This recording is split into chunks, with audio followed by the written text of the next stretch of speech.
I'm with Martin Lee at True London 5. Martin is the Head of Business Development at Talent Works International. There you go. We'll keep that in. Yeah. Thanks, Martin. Martin's just run a track on talent mapping, and for all those of you who weren't in there and are keen to know what that is, I certainly am. Martin's going to give us a quick overview of exactly what that is. Sure.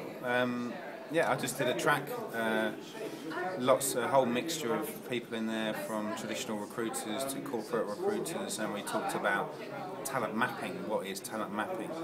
I summarised it at the start. Talent mapping is taking the recruitment process and looking at jobs before there are jobs. So it's mapping of potential candidates for your business before there's a job, for current jobs and for future jobs. So it's having business intelligence, it's knowing what's going on within your market, it's knowing what's going on within your competitors. So effectively it's retrieval of data in this case being potential candidates, and then using that data to create your own talent community, and then talking to that community.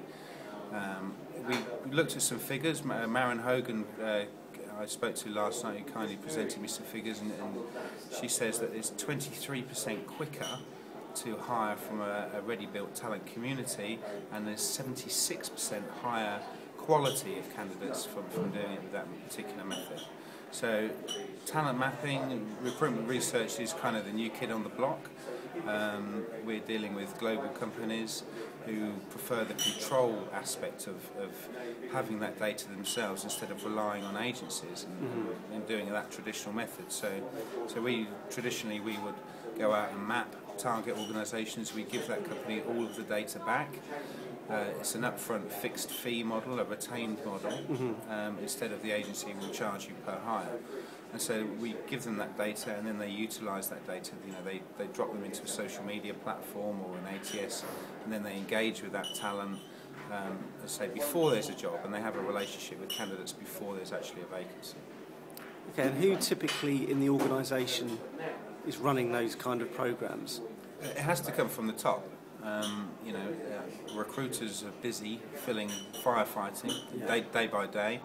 It has to be a strategy from the top, as in we recognise that there may be a shortfall of these skills this time next year, so instead of let's try and find who's on the market, then it's let's identify the best talent.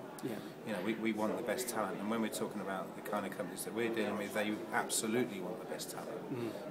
They don't want just who's looking around at that particular time. So by providing them all of these names, what they can effectively do is say, that guy will be right next year, let's start talking to that guy now, and show him what we're doing as a company, as opposed to we've just got a job, something out of the blue.